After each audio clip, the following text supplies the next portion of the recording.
In this lecture, we will wrap up the section on assessing multiple regression analyses and threats to internal and external validity. We use the book's example of applying the analysis to test scores and class sizes, and we'll talk about internal and external validity in the context of this problem. So the objective is to assess threats to internal and external validity of empirical analyses of the California test score data. So the question is this analysis externally valid? So we're going to compare results for California and Massachusetts. The question being, can we extrapolate our results from California to Massachusetts? And then are the results internally valid? We'll go through the list of the 5 potential threats to internal validity and think hard about them. So first we'll do external validity. We'll look at the same analyses in Massachusetts. So the book has a data set from Massachusetts with 220 elementary school districts. The test is the 1998 MCAS test for math, English, and science. The variables are student-teacher ratios, test scores, percent of English learners, and percent on subsidized lunch, and percent on income assistance. So first, let's compare the Massachusetts and California data. This is important because you can see obvious differences in the data just by looking at it that will affect your regression results. Average test scores are higher in Massachusetts than California, but that's not because the students are smarter in Massachusetts. That's simply because the tests are different, and they're graded on a different scale. So Massachusetts test scores are 654 or 709 on average, and California test scores are 654.1. Student-teacher ratios in California are slightly higher, 19.6 versus Massachusetts for 17.3. The big one here is that the fraction of English learners in California is much higher. It's 15.8% on average, and only 1.1% on average in Massachusetts. So this variable, if you're thinking about this up front, what do you think that's going to do to the importance or the statistical significance of the percent EL in the Massachusetts regression? You should be thinking, well, it's going to be less important because there really isn't a whole lot of variation in the fraction of English learners in Massachusetts schools, so it's not going to be an important predictor of test scores in Massachusetts. The average district income is lower in California, but the standard error is higher, suggesting the spread of income is larger. Second, we want to plot the variables, key variables. So here they plotted district income and test scores in California. This is a graph we've already seen. We said that maybe it is nonlinear. Maybe we should have a quadratic term in our model of income. Here it is for Massachusetts. They give you a straight linear regression, that's the black line. A linear log regression, so logged income. That's the second here. That's this line right here. And then they give us a cubic regression. That's the third blue line. So they're going to test a linear log, and a cubic specification. Third, we'll look at a similar set of regressions to the ones that were ran in California. So this is basically the same table as the one that we had for California, except there's a few different specifications. So as an example, they have district income logged. We didn't have that one before. And they also have district income squared and cubed. We didn't have that before. So they're including district income as a nonlinear form, probably because that's what it looks like in the graph on the previous slide. They also don't have, let's see, student-teacher ratio squared and student-teacher ratio cubed interacted with this dummy variable for a high fraction of English learners. And in fact, in this study, they're doing percent English learners greater than the median. In the California data set, they were creating that dummy variable for above 10%. So high EL is above median in this study. And then it's not interacted with the student-teacher ratio squared and cubed terms. They're only going to interact with student-teacher ratio. So let's look at these values. So column 1 shows that the student-teacher ratio has a negative and statistically significant impact on test scores, just like in California. Okay, let's look at that again. So here's column 1. Notice there's nothing in any of these columns, so that's going to be that means that those variables were not included in this model. So this model is simply test scores as a function of student-teacher ratio in Massachusetts. And what they find is the coefficient is negative and statistically significant, just like we had in California. And then they add some other variables to the model, namely they add the fraction of English learners, and they add percent eligible for subsidized or free lunch in this case, and then the log of district income. And what happens to the coefficient on student-teacher ratio? It declines in magnitude. It goes from negative 1.72 to negative 0.69, meaning that just like in California, we have some omitted variable bias in column 1, and so we're at least going to prefer column 2 over column 1. Now they're going to do some F-tests and so forth to figure out, do we prefer column 3 over column 2, where 3 includes, it swaps out the log of district income. Let me get rid of this for a second. Column 3 is going to swap out the log of district income for quadratic and cubic terms of income. And then column 4, we're going to keep the quadratic and cubic terms on income, but then also add quadratic and cubic terms on student-teacher ratio. So several things we should notice here as we're looking at this already. The nonlinear form of student-teacher ratio in Massachusetts, these 3 variables up here, these 3 variables are not statistically significant. There's no stars here, meaning that maybe, or probably, it's likely that a linear form for the Massachusetts data is sufficient.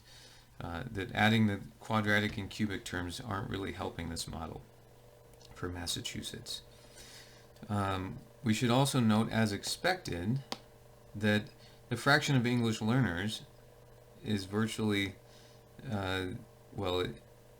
it's not statistically significant for any of the models we run, or the book runs.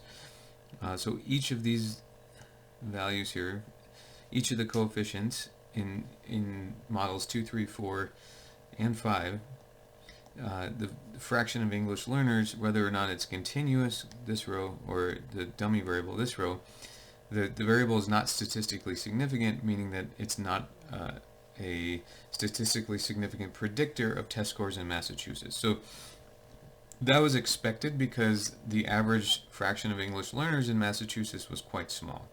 It was 1.1%. So we can get a lot of information about this table just by looking at statistical significance. We're going to say pretty clearly that the fraction of English learners is not as important in Massachusetts as it was in California. Student-teacher ratio does not need to enter the model in a nonlinear form, so right now we're going with model 3. So let's look at some model fit statistics. This is the bottom of that table. Columns are up here. You can go back and look at what those models are. But we have the F-stats on different joint hypotheses here. So the F-stat, let's look at this row first. The F-stat on student-teacher ratio squared and cubed, both of those being 0. Well, our p-value is 0.641 on that F-stat, that joint hypothesis. And so that means we fail to reject that null, meaning that it's fairly clear that the coefficients on these 2 variables are 0. And so we can say that we don't need those in the model. A linear model is doing just fine in this case. How about the f-stat on income squared and income cubed? In each of these, the joint hypothesis is that the coefficients on income squared and income cubed are equal to 0.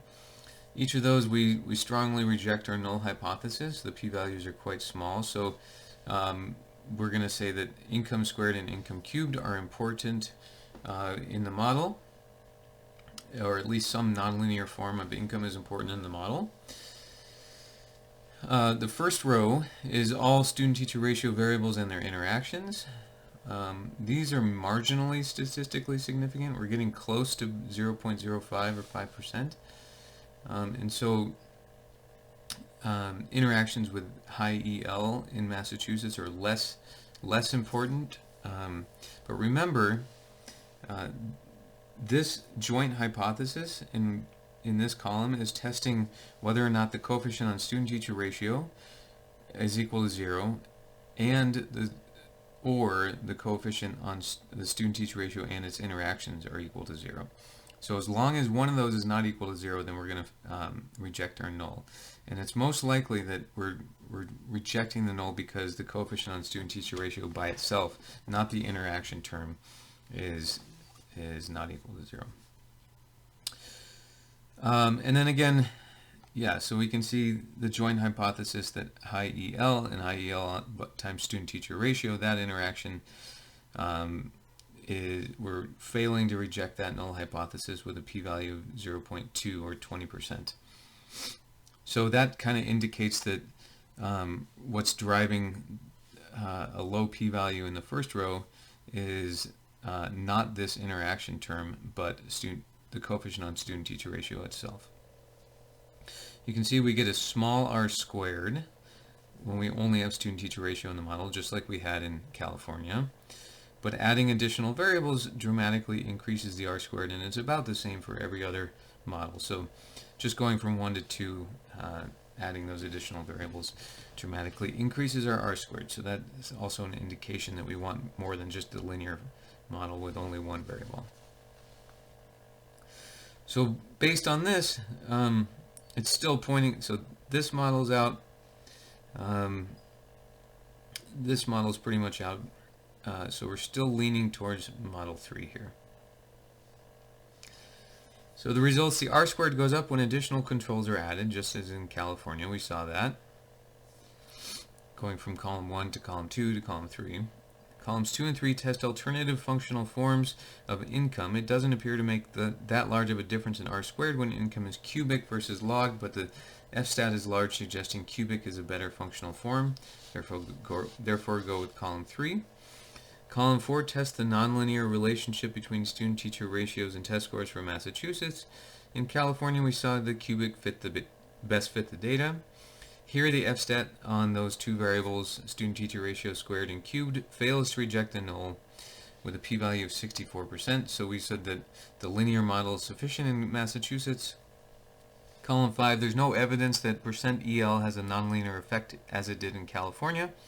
And this could be caused, again, by the fact that Massachusetts only has 1.1% English learners in the classroom on average. So the preferred model is model 3 because results do not seem sensitive to adding high EL in their interactions. Finally, how do the results compare between Massachusetts and California? So here's our linear coefficient, our preferred linear coefficient from California, and here's our preferred linear coefficient in Massachusetts. They're fairly similar, but again, we need to turn these into something that is comparable because the units of the dependent variable, the test scores, are different in the two states because they're taking different tests. So what the book does is it takes the points on the test and the standard deviations, and so then we're getting the effect in standard deviations. So the effect is 0.076. The effect of 2 fewer students per teacher in units. Okay, so here we go. The estimated effect of 2 fewer students per teacher in standard deviations in California and in standard deviations in Massachusetts. So those are fairly similar. So what can we conclude? Adding control variables reduces the student-teacher ratio coefficient, reduces it in magnitude. So that means that in both places there's omitted variable bias in just the linear model with student-teacher ratios. There's high statistical significance in both, meaning student-teacher ratios are a strong predictor of test scores in both places. California estimates are more precise because of a higher N, higher number of observations. Remember the variance estimator for beta hat 1 depends on 1 over N. Comparing the change in standard deviations is more akin to normalizing the results. Takeaway, for external validity, the results are statistically indistinguishable from one another given the standard errors. Therefore, the California results are externally valid. So that was a lot of work to just show that we have external validity. Clearly, if you don't have Massachusetts data, you would just have to make an argument that the results are externally valid. How about internal validity of the California test score data? So I know I've belabored this point, but we found that just regressing test scores on student-teacher ratios results in a bias coefficient. There's stuff left out of the model causing omitted variable bias, so we need to control for income and high EL and other variables. If these control variables are adequate, then our sample is effectively random and we don't have omitted variable bias anymore once we've controlled for them. In other words, the expected value of the error term conditional on student-teacher ratio does not equal 0, which implies that there's that should actually be I see what I'm doing here. Yeah, so without the additional control variables, we have omitted variable bias. We're failing assumption number 1. So we have correlation between, that should be correlation between U and the standard student-teacher ratio. But if we're looking for, this should actually be written as, let me rewrite this, expected value of U conditional on student-teacher ratio and the other control variables, percent EL and lunch, this is equal to 0. So this is, if we want to satisfy OLS assumption number 1, and by adding these additional control variables, if this bit holds, so the expected value of U conditional on all the control variables and student-teacher ratio, if that's equal to 0, then we've satisfied OLS assumption number 1, and we have an unbiased estimate of the coefficient on student-teacher ratio.